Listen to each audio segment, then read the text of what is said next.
వి gold trusted gold buyers మీరు తాకట్టు పెట్టిన బంగారాన్ని విడిపించి ఈ రోజు ఉన్న మార్కెట్ ధరకు కొనబడును.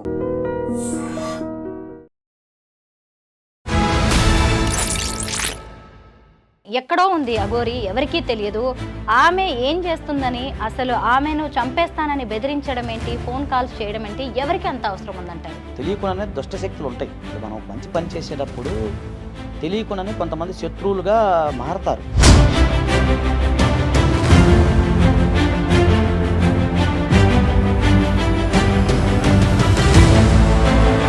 ఆమె ఎవరికి ఏమైనా అన్యాయం చేయట్లేదు కదండి. ఎన్నో అన్యాయాలు జరుగుతున్నాయి భారతదేశంలో, ఎంతో కుంభకోణాలు జరుగుతున్నాయి, ఎన్నో స్కీములు జరుగుతున్నాయి, ఎంతోమంది భారత ప్రజల్ని దోచుకుంటున్నారు. ఒక హిందూ ధర్మ పరిరక్షణ కోసం పోరాడుతున్న ఆమె, సనాతన ధర్మం కోసం ఇంత పట్టుబడుతున్న మనిషి, ఇవన్నీ ఎందుకంటారు? అఘోర అంటేనే వింతగా ఉంటారు. ఒక బాబా చెయ్యెత్తి ఇట్లా ఆయన 10 ఏళ్ళు అవుతుంది ఆయన చెయ్యి పైకెత్తి కూర్చున్నాడు.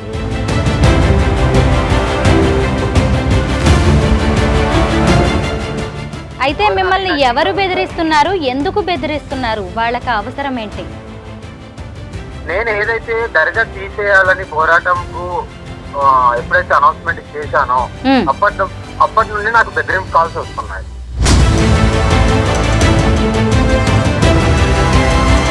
చెట్టు నుండి ప్రతి ప్రాణి నుండి ఇక్కడ బతకడానికి హక్కు ఉంది. అందరికీ నమస్కారం, నేను Swaroopa Potlapalli. Welcome to I dream.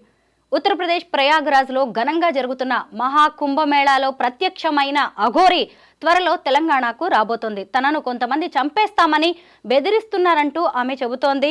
Hindu ధర్మ పరిరక్షణ కోసం పోరాడుతున్న అఘోరికి రక్షణ కల్పించాలని గతంలో డీజీపీకి లేఖ రాశారు సీనియర్ అడ్వకేట్ సాయి కృష్ణ ఆజాద్ గారు. ప్రస్తుతం ఆయన నాతో పాటు ఉన్నారు. ఆయనతో మాట్లాడి అఘోరికి సంబంధించిన నెక్స్ట్ స్టెప్స్ ఎలా ఉండబోతున్నాయో తెలుసుకుందాం. నమస్తే ఆజాద్ గారు. నమస్తే అమ్మా. మీరు గతంలో ఆమెని రక్షించాలి, ఆమెను అరెస్ట్ చేయొద్దంటూ ఏకంగా డీజీపీకే లేఖ రాశారు కదా, ఆమె మిమ్మల్ని అప్రోచ్ అయ్యారా, లేదంటే ఇది మీరే సొంతంగా తీసుకొని అలాగ పిటిషన్ పెట్టాల్సి వచ్చిందా? లేదండి జరిగింది ఏంటంటే, ఇక్కడ మామూలుగా ఆమె చాలా ఇంటర్వ్యూలు చేసినప్పుడు తర్వాత ఆమెకి వ్యతిరేకంగా చాలామంది మాట్లాడటం జరిగినప్పుడు కొంతమంది ఇట్లాగా మీలాంటి మిత్రులు అసలు మీ అభిప్రాయం ఏంటి అని అన్నప్పుడు నేను చెప్పాను, అసలు ఆమెకున్న రైట్ ఏంటి, భారత రాజ్యాంగం ప్రకారం ఒక వ్యక్తి ఈ భారతదేశంలో ఎక్కడైనా సంచరించవచ్చు, ఎవరు రెస్ట్రిక్షన్ చేయకూడదు, ఆమె పని ఆమె చేసుకుంటుంది, ఆమె ఎవరిని ఇబ్బంది పెట్టాలా, లా అండ్ ఆర్డర్ ప్రాబ్లం కాలేదు అని చెప్పి ఒక ఇంటర్వ్యూ చేయడం జరిగింది ఒక ఛానల్లో, ఒక XYZ ఛానల్లో. అది చూసి ఆమె నాకు ఫోన్ చేశారు. అది నన్ను తండ్రి అంటారన్నమాట. బాగా చాలా హ్యాపీ ఫీల్ అయ్యింది ఆమె. ఫీల్ అయ్యి ఇంకో ప్రముఖ జర్నలిస్ట్ ఒక ఆమె ఉన్నారు, ఆమె కూడా చెప్పారు, ఇది మీ ఇద్దరం కూడా ఆమెకు అనుకూలంగా మాట్లాడాను స్టార్టింగ్లో. సో ఆమె తర్వాత వెంటనే అఘోరి గారు నాకు ఫోన్ చేశారు ఒకసారి సందర్భంలో, ఫోన్ చేసి తండ్రి నేను అఘోరిని మాట్లాడతానంటే, చెప్పమ్మా ఏంటి పరిస్థితి అంటే, ఇలా సంతోషం నేను బాగా మాట్లాడారు మీరు, ఇట్లా ఏదైనా ఉంటే నేను మీకు సపోర్ట్ తీసుకుంటా అంటే, సరే తల్లి చేయిద్దాము అట్లా ఏం లేదని అన్నప్పుడు మంచిర్యాలలో కూడా ఆమెను అక్కడ అరెస్ట్ చేశారు, గృహ నిర్బంధం చేశారు. అప్పుడు మేము హైకోర్టులో రిట్ వేద్దామని చెప్పేసి మామూలుగా ఏదైనా గృహ నిర్బంధం చేసే రైట్ లేదు పోలీసు వారికి. సో అప్పుడు నేను మన జూనియర్స్ ఉన్నారు మంచిర్యాల విజేందర్ అని ఒక బాబు మంచోడు మన అబ్బాయి. సో ఆ పిల్లోడు నేను పంపించాను అక్కడ నుంచి, వాళ్ళ టీం వెళ్ళారు, అంటే మా టీమే అక్కడి నుంచి వెళ్ళారన్నమాట వాళ్ళ దగ్గర వాళ్ళకి. సో వెళ్ళి అక్కడ ఆమెను కలవటం జరిగింది, మేము అన్నీ మాట్లాడి ఆ రోజు అన్నీ చెప్పాం, ధైర్యం చెప్పాము. ఓకే, తర్వాత పోలీసు వారు ఏం చేశారు, ఆమెను మహారాష్ట్ర సరిహద్దుల్లో ఆమెను దింపేశారు. మళ్ళీ నా టచ్లోనే ఉన్నారు, ఆ రోజు కూడా నాకు ఫోన్ చేయడం జరిగింది. ఇంకొకటి ప్రముఖ జర్నలిస్ట్ ఒక ఆమె ఉన్నారు, ఆమె కూడా బాగా సపోర్ట్ చేశారు. తర్వాత అది అయిపోయిన తర్వాత ఆమె మళ్ళీ ఆంధ్రాకి వచ్చేటప్పుడు నేను సడన్గా ఏంటంటే ఒక టోల్గేట్ దగ్గర గొడవ అయిందనమాట. అయినప్పుడు ఆమెను నెట్టేయటం ఏదో జరిగినప్పుడు నాకు నైట్ 12 గంటలకు ఫోన్ చేసింది ఆమె. సో నేను మంచి నిద్రలో ఉన్నా, మళ్ళీ పొద్దున్నే ఫోన్ చేశాను, అమ్మా ఏమైందమ్మా అంటే, ఇట్లా నా మీద దాడి చేశారు అంటే, నేను చూడలేదు, అప్పటికి వీడియో చూశాను, మన ఛానల్లో కూడా చెప్పాము ఆ రోజు. అయిన తర్వాత చూసిన సరే ఇట్లా అంటే, మన ఇక్కడ మళ్ళీ ఏమైనా దాడి మీద జరిగే అవకాశం ఉందని భయం వేస్తుందంటే, వెంటనే నేను డీజీపీ గారికి లెటర్ రాశాను. ఆనరబుల్ డీజీపీ గారు తర్వాత 2 డేస్ తర్వాత స్పందించారు. అంటే మాది విజయవాడ కిష్టలంక అండి, కిష్టలంక నెహ్రూ నగర్ మా ఇల్లు, అంటే మొత్తం అంటే మాదంతా విజయవాడ కదా, నేను మా అడ్రస్ అదే, సో నా నేటివ్ అడ్రస్ అదే. సో విజయవాడ కిష్టలంక అడ్రస్ పెట్టేసి నేను రాయటం జరిగింది. వెంటనే పోలీసు వారు మా ఇంటికి వచ్చి మా అమ్మగారికి ఒక నోటీస్ ఇచ్చారు. అంటే నోటీస్ అంటే అదే, ఇలాగ మేము స్పందించారమ్మ డీజీపీ గారు, మీ అబ్బాయికి చెప్పండి అని. సో నేను పోలీసు వారు మళ్ళీ నాకు కూడా పెట్టారు, అప్పుడు నా నెంబర్ లేదు పోలీసు వారి దగ్గర. సో వాళ్ళు ఫోన్ చేసి చెప్తే ఇమీడియట్గా అది తీసుకెళ్ళి ఆమెకి నేను మళ్ళీ ఫార్వర్డ్ చేశాను. అప్పుడు జనసేన కార్యాలయం దగ్గర జరిగింది కదండి, మా ఇంటికి 6 కిలోమీటర్ల దూరమే అప్పుడు జరిగినప్పుడు నేను అక్కడ మళ్ళీ ఇంకొక అడ్వకేట్ని అరేంజ్ చేసి ఈ పిటిషన్ ఏదైతే ఉందో అది అక్కడ నేను పోలీసు వారికి, మంగళగిరి పోలీసు వారికి వాళ్ళకి నేను పంపించాను. పంపిస్తే మళ్ళీ ఒకరోజు జస్ట్ ఏం లేదు, ఆమెను అరెస్ట్ చేసేసి తెల్లారి ఆమె ఏం అనలేదు, భోజనం అవి ఏర్పాటు చేసి మళ్ళీ పంపించేశారు ఆమెని. అది అయితే ఆమెకి ఏంటంటే కొంచెం సైకలాజికల్గా లౌక్యం తెలియదు. అంతకుముందు గతంలో కూడా మన ఐ డ్రీమ్లో కూడా నేను మాట్లాడిచ్చాను వేరే దాంట్లో. మాట్లాడినప్పుడు ఆమెకి నేను అదే చెప్పిన, లౌక్యం తెలియదమ్మా, చట్టపరంగా కొంచెం ఇప్పుడు మీరు అన్నారు ఒక మాట, 10 తలకాయలు అని, అట్లాంటివి అనకూడదు. గతంలో కూడా చాలా మాటలు అన్నారు. సో అలాంటివి కాదు, మీరు లౌక్యంగా మాట్లాడాలి, ఎందుకంటే చట్టం అనేది ఒకటి ఉంటుంది. సరే మీకు ఏంటంటే అఘోరీలకి చట్టం సమాజం మీద మీకు ఉండదు కాదంటలేదు, కానీ మనం ఒక సమాజంలో ఉన్నాం, దాంట్లో ఉన్నాము. సో చట్టపరంగా కొంత లౌక్యంగా ఉండాలి మనం. ఆ లౌక్యంగా మాట్లాడేటప్పుడు ఇలాంటి కొన్ని పదాలు మాట్లాడకూడదని గతంలో చెప్పాను. చెప్తే అలాగైతే అంటే మీరు ఎలా అంటారా, నాకు కూడా నాలెడ్జ్ లేదు, ఎందుకంటే సమాజంలో నేను ఎప్పుడు రాలేదు కదా, సమాజంలో నాకు ఎట్లా మాట్లాడాలో తెలియదు. ఇప్పుడు శివుడు ధ్యానంలో ఉన్నాము, మా కల్చర్ వేరు ఉంటుంది అక్కడ. సో అని అన్నారు. అంటే ఈ కల్చర్ వేరమ్మా, అక్కడ కల్చర్ వేరు. ఇప్పుడు నార్త్ సౌత్లో చాలా డిఫరెంట్ ఉంటుంది. ఇక్కడ సౌత్లో ఇవన్నీ ప్లస్ బట్టలు లేకుండా తిరగటం కూడా, దానివల్ల కూడా అయితే కొంతమంది మన వేరే సార్ గురువు గారు ఒక ఆయన ఉన్నారు పశ్చిమ గోదావరి జిల్లాలో ఉంటారు, ఆయన కూడా ఫోన్ చేసి చెప్పారు బట్టలు కట్టుకోమా, ఎందుకంటే మీకు అది తెలుసు కదా శ్రీకాళహస్తిలో రానివ్వలేదు. అవును. సో ఇక్కడ కొన్ని గుడి సాంప్రదాయాన్ని మనం పాటించాలి కదండి. ఇప్పుడు కొన్ని గుళ్ళో ఏంటంటే మోకాలు కనపడకూడదు. ఇప్పుడు మధుర మీనాక్షి టెంపుల్కి వెళ్ళి నా దగ్గరికి వెళ్తే అది రానివ్వలేదు, షార్ట్ మీద వెళ్ళి తెలియకుండా. అంటే నేను ఏమంటానంటే అట్లా మనం లుంగి కట్టుకుని వెళ్ళటం, కొన్ని చోట్ల షర్ట్ ఇప్పి వెళ్ళాలి, ఇట్లా కొన్ని ఉంటాయి కదా మన సాంప్రదాయం, మనం గౌరవించాలి మన సాంప్రదాయాన్ని. నేను అదే అన్న, హిందూ ధర్మం కోసం మీరు పోరాడుతారంటే ఆ సాంప్రదాయాన్ని మనం గౌరవించాలి. అక్కడ వేరు, నార్త్లో మీరు అఘోరీ మాత అంటే కాళ్ళకి దండం పెడతారు, ఇక్కడ భయపడి పారిపోతారు, అది తేడా అని చెప్పాను. కొన్ని పర్లేదు, కొంచెం అప్పుడప్పుడు ఏంటంటే ఆ నోరు జారి కొంచెం ఆవేశంగా మాట్లాడుతూ ఉంటుంది. జస్ట్ ఇప్పుడే ఫోన్ చేస్తే మళ్ళీ నాకు చేశారు, అసలు నేను ఎత్తలేదు. అవును, నెల రోజుల తర్వాత ఆమె మళ్ళీ మహాకుంభమేళాలో కనిపించారు. మళ్ళీ ఒక్కసారి మాట్లాడదాం, ఎందుకంటే ఎవరో తనని బెదిరిస్తున్నారని, అఘోరీ మాత అని ఎవరో తనని బెదిరిస్తున్నారు, చంపేస్తానంటున్నారని చెబుతోంది. మళ్ళీ ఒక్కసారి కనుక్కుందాం. మీరు పర్మిషన్ ఇస్తే ఒకసారి ఫోన్ కాల్ చేయండి. మిస్టర్ కాల్ అయితే పడింది, ఒకసారి మాట్లాడదాం. మాతాజీ చెప్పండి. నేను ఆజాద్ని. మాతాజీ చెప్పండి. ఏం లేదు, అది ఇంటర్వ్యూలో ఉన్నాము, మీకు బెదిరింపు కాల్స్ వచ్చినాయి అని చెప్తా ఉన్నారు. అది దాని గురించి అసలు ఏం జరుగుతుంది ఏంటి అనేది కనుక్కుందాం చేశానమ్మా. చాలా బెదిరింపు కాల్స్ వస్తున్నాయి తండ్రి, ఒకటి కాదు రెండు కాదు. మీకు తెలుసుగా నేను పక్కన పెట్టాను, మీకోసం నేను డీజీపీకి లెటర్ రాశాను, మీకు అన్ని పెట్టా కదా, అప్పుడు మేము మాట్లాడాం కదా, సపోర్ట్ చేశాం కదా. దీని ఇప్పుడు ఎప్పుడు వస్తున్నారండి మీరు ఇక్కడికి? నేను ఏ బెదిరింపు కాల్స్ కు భయపడను. అదే నేనేమంటలేదు, మీకు ఒకటండి, మీకు ప్రాణరక్షణ అనేది సెల్ఫ్ డిఫెన్స్ అనేది భారతదేశంలో ఉంది మాతాజీ. ఈ రోజు ఒక్కటే రోజు కాదు, లేడీ అఘోరి అమ్మ అనే ఒక అఘోరి అమ్మ కాశ్మీర్ నుండి కన్యాకుమారి వరకు ఒక్క ఆమెనే తిరుగుతాను. అవును, నాకు బ్యాక్ సపోర్ట్ ఎవరు లేరు. అవును, నేను కూడా ఎవరిని పెట్టుకోను. అవును, నాకు ఏదున్నా సరే నా కాళీమాత, నా అంతే పరమేశ్వరుడు నాకు అది అంతే. ఒక్క నిమిషం, స్వరూప గారు మాట్లాడతారు, లైన్ లో ఉన్నానమ్మా. అఘోరీ మాత ఎలా ఉన్నారు? బాగున్నానమ్మా, మీరు ఎలా ఉన్నారు తల్లి? మేం బాగున్నాము, మీ గురించే చర్చ జరుగుతోంది 2 రోజులుగా. ఇప్పుడు ఎక్కడున్నారు మీరు? నేను తెలంగాణ ఎంట్రీ అవుతున్నానమ్మా. మహాకుంభమేళా నుంచి మీరు బయలుదేరిపోయారు, అయితే తెలంగాణలో ప్రస్తుతం ఎక్కడున్నారు? తెలంగాణలోకి ఇంక ఎంట్రీ అవ్వలే, నాగ్పూర్ ఇప్పుడే క్రాస్ అయ్యాను, నైట్ వరకు తెలంగాణలో ఉంటాను. ఓకే, ఒక్కరేనా? సెల్ఫ్ డ్రైవింగ్ చెప్తున్నారు, ఒకరే అంటున్నారు. సెల్ఫ్ డ్రైవింగ్ అమ్మా. కాశ్మీర్ నుండి కన్యాకుమారి వరకు ఏ రాష్ట్రంకి వెళ్ళినా అఘోరి అమ్మ అంటే అందరికీ తెలుసు. ఇప్పుడిప్పుడే ఆంధ్రకు తెలంగాణ ప్రజలకు మాత్రమే ఈ మధ్య కాలంలో ఈ 3 నెలల నుండి తెలుసు తప్ప. అయితే మిమ్మల్ని ఎవరు బెదిరిస్తున్నారు, ఎందుకు బెదిరిస్తున్నారు, వాళ్ళకి అవసరం ఏంటి? నేను ఏదైతే దర్గా తీసేయాలని పోరాటంకు ఎప్పుడైతే అనౌన్స్మెంట్ చేశానో అప్పటి నుండి నాకు బెదిరింపు కాల్స్ వస్తున్నాయి. మీరు దాదాపు నెల రోజులకి పైగా కనిపించకుండా పోయారు తెలంగాణలో. అప్పట్లో ఆంధ్రప్రదేశ్లో ఎక్కడ చూసినా మీ పేరే మార్మోగింది. అలాంటిది మళ్ళీ సడన్ గా మీరు అదృశ్యం అయ్యారు, ఇప్పుడేమో మళ్ళీ మహాకుంభమేళాలో కనిపించారు. మీరు అలా అనుకుంటున్నారు, నెల రోజులు లేనని. నాకు నా ఏదైతే సాధన ఉంటుందో అది మెయిన్ ఇంపార్టెంట్. దాని తర్వాత నాకు కొన్ని ఉంటాయి, దానికి ఆ రిస్ట్రిక్షన్ వల్లనే నేను నడుస్తుంటాను. మీరు చూడండి, నా లొకేషన్ తీసి నేను మధ్యప్రదేశ్ ఉజ్జయిన్ లో ఉన్నాను గత నెల రోజులు. అక్కడ నేను శివ సాధన చేస్తూ, నా వంతు నేను పూజలు చేస్తూ, ఇంకా ఎలా నేను ఇంకెంత కఠోరంగా నా ధర్మాన్ని కాపాడుకోవాలి, ఇంకెంత ఫోర్స్ గా వెళ్ళాలి, అప్పుడైతేనే నా ధర్మం నిలబడుతుంది, నా ధర్మాన్ని నేను కాపాడుకోవచ్చనే ఆ ఫోర్స్ గురించి కనీసానికి నేను ఎక్కడున్నానని ఎవ్వరికి తెలియకుండా నా పూజలలో నేను లీలమై మరింత శక్తితో వస్తున్నాను అంతే. ఇప్పుడు ఏం చేయబోతున్నారు? మీ నెక్స్ట్ స్టెప్స్ ఎలా ఉండబోతున్నాయి? ఒకటే అమ్మా, ఆ దర్గా తీసే వరకు నేను ఊరుకోను. దర్గా తర్వాత ఎక్కడైతే రోడ్డు మీద నిలబడి మరి ఎన్ని గోవులు ఎందుకు తరలిస్తున్నారు గోమాతని, నేను రోడ్డు మీద నిలబడి ప్రతి బండిని ఆపుతాను. అయితే మొదటి నుంచి కూడా మీ ఆహార్యం అనేది ఎప్పుడు కూడా మంచి హాట్ టాపిక్గా ఉండేది. ఫస్ట్లోనేమో మీరు దిగంబరంగా ఉండేవాళ్ళు, ఆ తర్వాత ఆలయ నిబంధనల ప్రకారం మీరు వస్త్రాలు ధరించారు, కాషాయం, తర్వాత నలుపు వస్త్రాలు.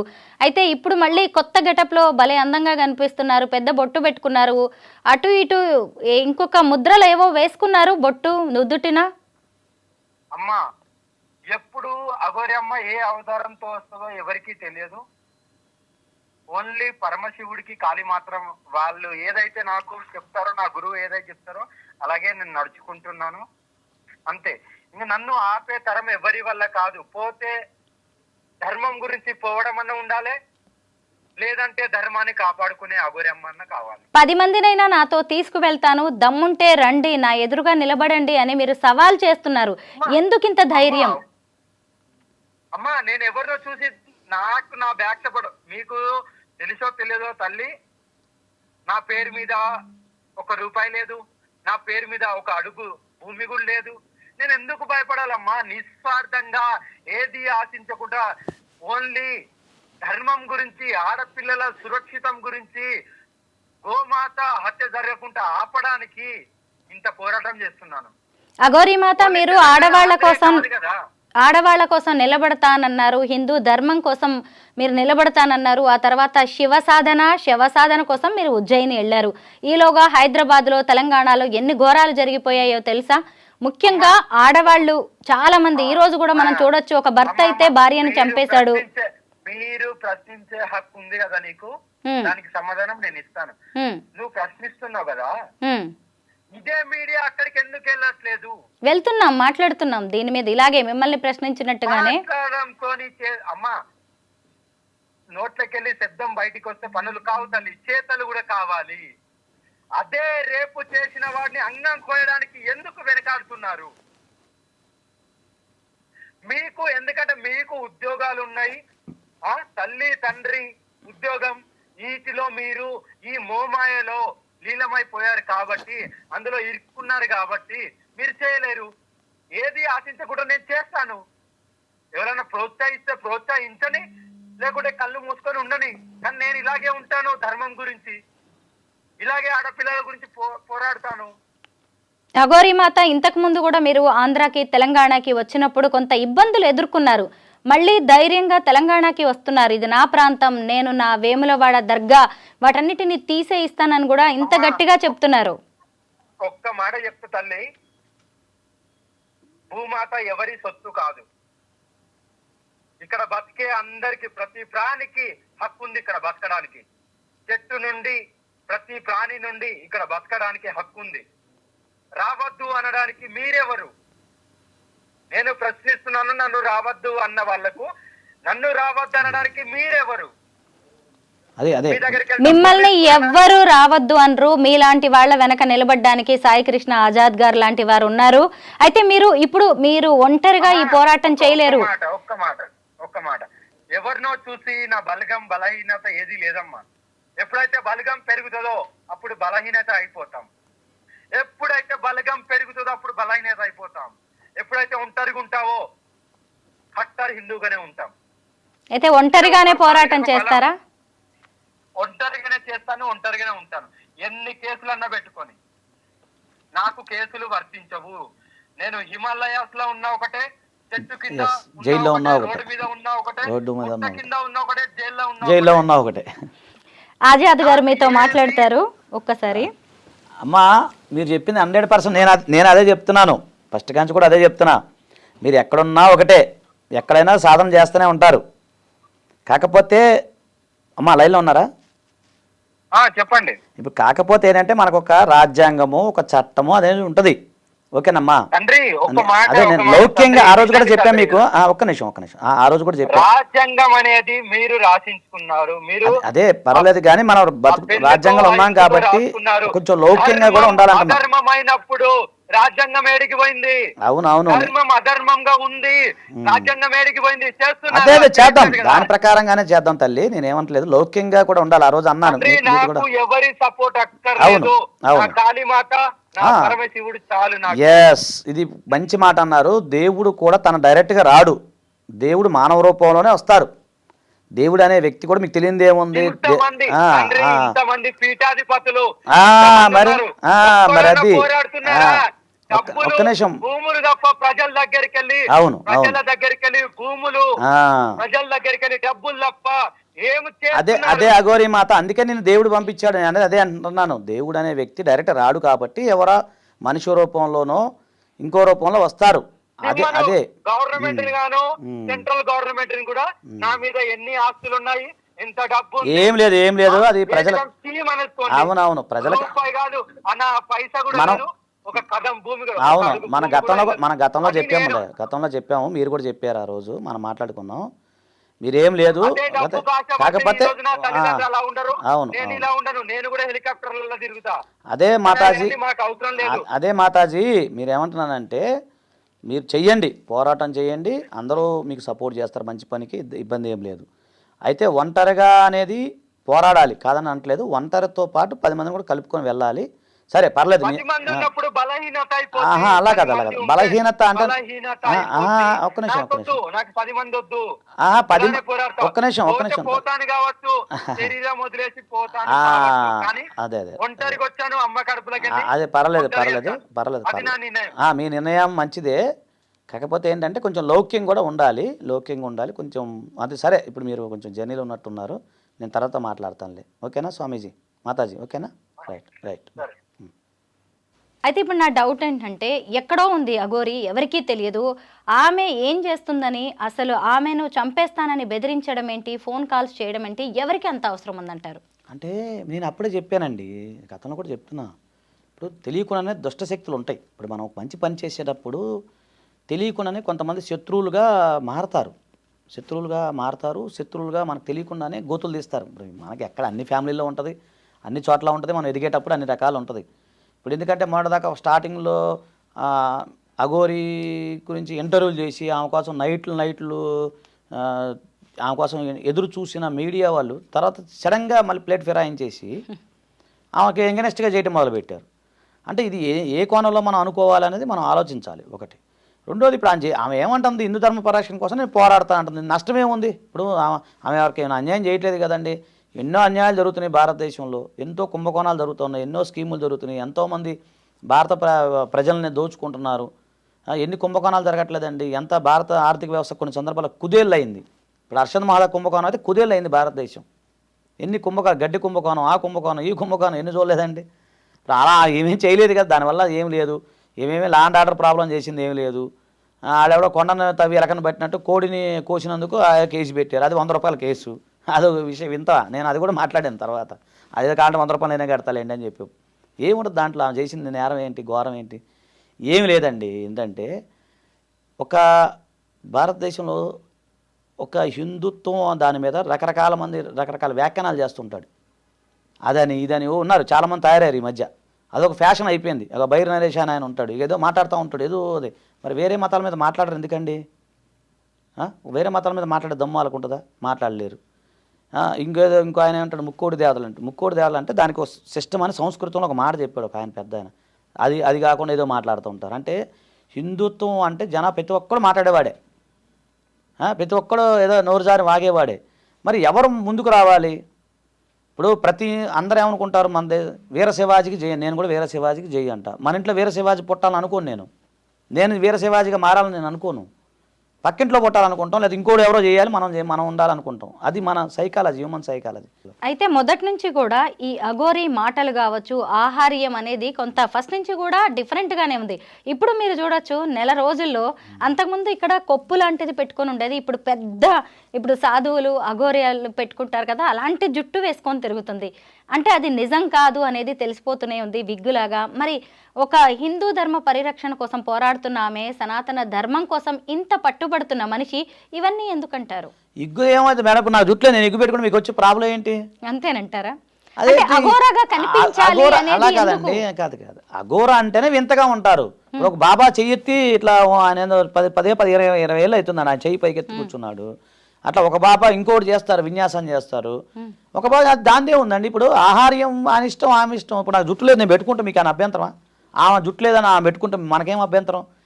మనం ఇప్పుడు ఆమె వేసుకునే బట్టలా, ఆమె వేసే ఫ్యాషన్ షోనా కాదు మనకు కావాల్సింది. ఆమె ఒక హిందూ ధర్మ పరిరక్షణ కోసం పోరాడుతుందా లేదా? ఎందుకీ మొండి ధైర్యం? అదే కొంచెం చెప్పే కదా, కొంచెం అక్కడ వాతావరణం వేరు. ఇప్పుడు ఆమె ఆమె ఆమె వచ్చిన వాతావరణం వేరు. నేను అదే చెప్తున్నా. మొన్న నా దగ్గర వేరే వీడియోలు కూడా ఉన్నాయి, నేను మాట్లాడినవి కూడా ఉన్నాయి. మన దాంట్లోనే మాట్లాడాం. అప్పుడు ఏమందంటే, అవును లౌక్యంగా నేను మాట్లాడాలి, నేను సమాజంలో లేను కదా, ఆ సమాజంలోకి వచ్చినప్పుడు ఒకలాగా ఉండాలి అన్నప్పుడు. అక్కడ ఏంటంటే ఇప్పుడు ఆ ఉన్న ప్రదేశం 2 నెలలు 3 నెలలు ఉన్నది చూసారా, ఆ వాతావరణం అంతా ఇలాగే ఉంటుంది. ఇప్పుడు ఏమో మాట్లాడే ధోరణి, ఎవరికి పట్టించుకోకపోవటం. ఇప్పుడు హిమాలయాల్లో ఉన్న ఒకటే, జైల్లో ఉన్న ఒకటే. మీకు అర్థమవుతుంది కదండి. అవును. ఇప్పుడు ఆ ఉన్న ఆ నాగసాధువులు అఘోరిలో ఉన్న వాతావరణం ఎలా ఉంటుంది? సైకాలజీ ఆలోచించండి మీరు, ఎలా ఉంటుంది? మొండి ధైర్యం ఉంటుంది, అంతేనా? ఆ మొండి ధైర్యం, ఆ సైకాలజీ అది వేరు ఉంటుంది. మళ్ళీ మన సామాజిక అరణ్యం, ఇప్పుడు మన జనారణ్యం అంటాం మనం. జనారణ్యం వచ్చినప్పుడు ఇక్కడ సైకాలజీ వేరు ఉంటుంది. కాబట్టి మనం అక్కడ ఉన్న సైకాలజీలో ఏంటంటే, చాలామంది నాగసాధువులు కోట్లాది మంది రావటం, ఆమె అందులో ఇంతమంది నాకు ఉన్నారు, ఏదో చెయ్యాలని ఒక రకమైన ఆవేశం ఉండడం సహజం, కాదని అనట్లేదు. సో మళ్ళీ ఇక్కడ జనారణ్యం వచ్చేసరికి ఇక్కడ సైకాలజీ వేరు ఉంటుంది. కాబట్టి ఇప్పుడు ఆమె ఉన్న సర్కమస్టాన్సెస్ ఆమె అలాగే మాట్లాడటమే కరెక్ట్. ఎందుకంటే మొన్నదాకా ప్రయోగరాలు 40 కోట్ల మంది దాకా వచ్చిపోయారు. విదేశీ సాధువులు వచ్చారు, సాధు సన్యాసులు చూస్తున్న కళ్ళు అసలు ఏందబ్బా, 150 సంవత్సరాలకు ఒకసారి వస్తుందని చెప్తున్నారు. మన అదృష్టవంతులం, మనం దగ్గర పోయి చూడపోయినా ఆ మీడియా పుణ్యం అని చెప్పి చూస్తూ ఉన్నాం. రకరకాల సన్యాసులు, అబ్బా అట్లా ఉంది. ఇప్పుడు ఆమె అక్కడ, ఇప్పుడు మనం ఇక్కడి నుంచి చూస్తేనే అంత ధైర్యం మనకి. హిందుత్వంలో బ్లడ్ ఉడికిపోతున్నప్పుడు ఆమె అక్కడ ఉండి వచ్చినప్పుడు ఆమెకు ఏమనిపిస్తుంది? ఏదో చెయ్యాలి, ఈ సమాజాన్ని ఏదో చేయాలన్న ఆవేశంలో వస్తారు సహజం.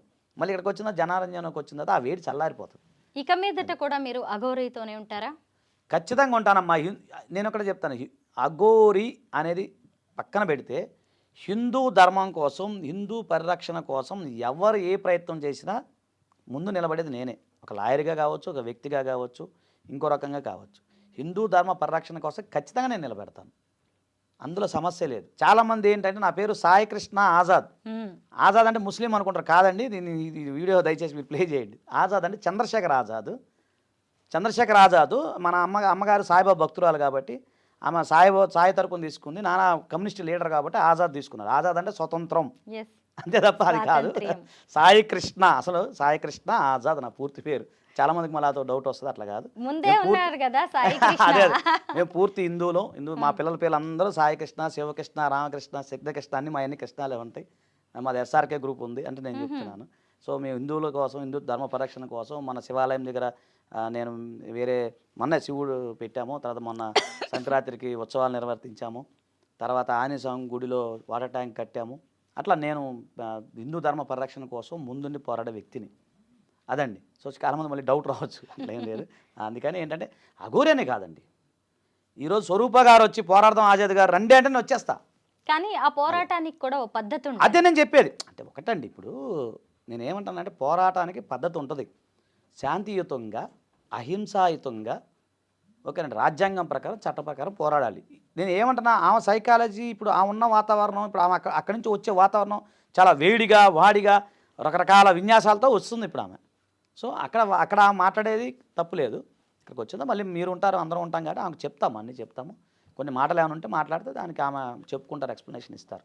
ఇప్పుడు ఇది అక్కడ ఉన్న వాతావరణం వేరు, ఇప్పుడు అక్కడ అఘోరీలో ఉన్నప్పుడు ఆ వేడి వేరు ఉంటుంది కదా, అదే. కాబట్టి చూద్దాం, తెలంగాణలోకి ఇక ఆవిడ ఎంట్రీ ఇచ్చినట్టే కాబట్టి ఇంకెన్ని విన్యాసాలు, ఇంకెన్ని అడ్వెంచర్స్ ఈ కొత్త సంవత్సరంలో అంతే, ఈ కొత్త సంవత్సరంలో అంతా జరిగింది, మంచి జరిగిద్ది. అంటే కొత్త అంటే మన ఆంగ్ల సంవత్సరాది చెప్తున్నాను, దాని ప్రకారం చూస్తే అంతా మంచి జరిగిద్దని కోరుకుంటున్నాను, జరగాలనే కూడా కోరుకుంటున్నా.